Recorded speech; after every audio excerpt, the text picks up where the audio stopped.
4월 21일 수요일 보리떡입니다. 오늘 함께 읽을 말씀은 이사야서 58장 6절에서 12절입니다. 내가 기뻐하는 금식은 부당한 결박을 풀어주는 것, 멍에의 줄을 끌어주는 것, 압제받는 사람을 놓아주는 것, 모든 멍에를 꺾어버리는 것, 바로 이런 것들이 아니냐. 또한 굶주린 사람에게 너의 먹거리를 나누어 주는 것, 떠도는 불쌍한 사람을 집에 맞아들이는 것이 아니겠느냐. 헐벗은 사람을 보았을 때에 그에게 옷을 입혀주는 것, 너의 골육을 피하여 숨지 않는 것이 아니겠느냐. 그리하면 내 빛이 새벽 햇살처럼 비칠 것이며 내 상처가 빨리 나을 것이다. 내 의를 드러내실 분이 내 앞에 가실 것이며 주님의 영광이 내 뒤에서 호위할 것이다. 그때 내가 주님을 부르면 주님께서 응답하실 것이다. 네가 부르짖을 때에 주님께서 내가 여기에 있다 하고 대답하실 것이다.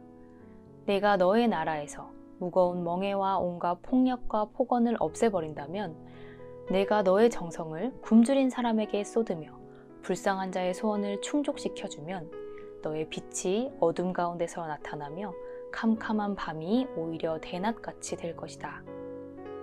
주님께서 너를 늘 인도하시고 메마른 곳에서도 너의 영혼을 충족시켜 주시며 너의 뼈마디에 원기를 주실 것이다. 너는 마치 물된 동산처럼 되고 물이 끊어지지 않는 샘처럼 될 것이다. 너의 백성이 해묵은 폐허에서 성읍을 재건하며 대대로 버려두었던 기초를 다시 쌓을 것이다. 사람들은 너를 두고 갈라진 벽을 고친 왕, 길거리를 고쳐 사람이 살 수 있도록 한 왕이라고 부를 것이다. 아멘. 금식을 해보신 적이 있으신지요? 많은 종교 전통이 금식 전통을 가지고 있습니다. 무슬림은 라마단 기간 동안 철저하게 금식을 하고 또 개신교인들도 사순절이나 고난주간에 금식을 하는 분들이 많습니다. 또 중요한 행사를 앞두고서 교회에서 여러분들이 릴레이로 금식을 하는 그런 문화가 요즘 교회에는 많은 것 같습니다.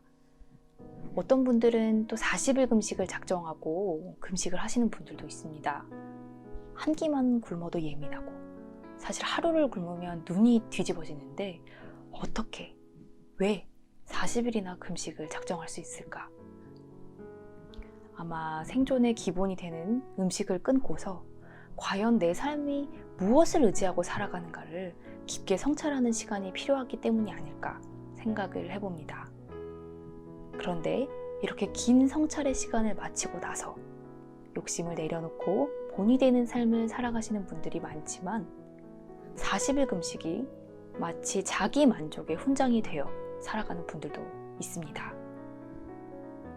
여러 종교 전통과 의례를 따르면서 과연 이 의례가 우리 자아를 비워내고 있는지 아니면 오히려 우리의 자아를 더 강하게만 만들고 있는 것은 아닌지 살펴볼 필요가 있습니다. 우리를 새로운 존재로 거듭나게 하지 않는 종교적인 의례는 오히려 우리를 교만하게 만들고 또 우리의 눈과 귀를 더 어둡게 할 수 있기 때문입니다. 전통적으로 유대인들은 대속죄일에 금식을 했습니다. 하나님께 지은 죄뿐만이 아니라 이웃과의 갈등과 같은 여러 계명들을 어긋날 만한 행동을 반성하고 또 돌아보면서 하나님께 용서를 구했지요.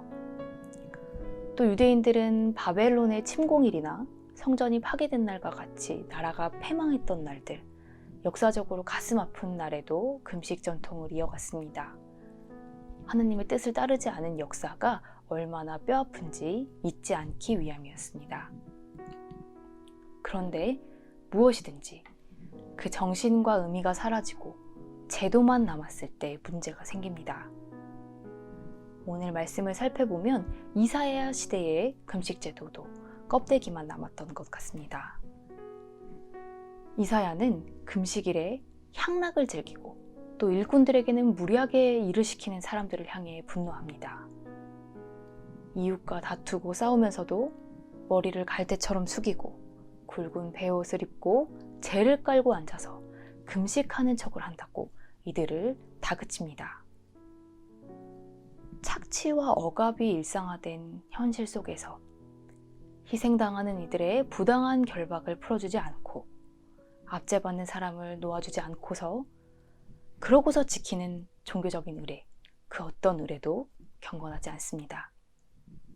또한 굶주린 사람에게 먹거리를 나누어 주지 않고, 떠도는 사람을 집에 맞아들이지 않고, 헐벗은 사람에게 옷을 입혀주지 않고, 가까운 사람의 형편은 헤아릴 줄 모르면서 그렇게 드리는 헌금과 그렇게 드리는 어떤 기부도 경건하지 않다고 이사야는 우리에게 말합니다.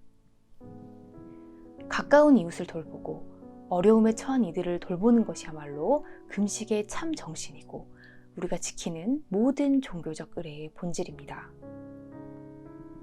금식은 나의 욕망을 단순히 참는 것만이 아니라 그 욕망의 에너지를 이웃을 향해서 선하게 사용하는 것이 그 본질입니다.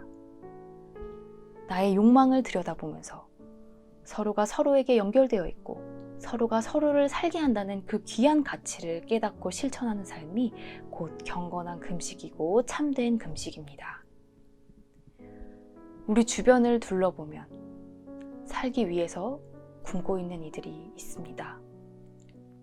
삶의 터전을 잃어버린 이들의 금식, 그리고 이유를 알 수도 없이 아이를 떠나보낸 부모의 금식, 방법이 이것밖에 없어서 곡기를 끊고 생명을 걸고서 억울함을 호소하는 이웃들을 외면한 채 우리가 치르는 그 어떤 종교적 의례도 빈 껍데기와 같을 뿐입니다.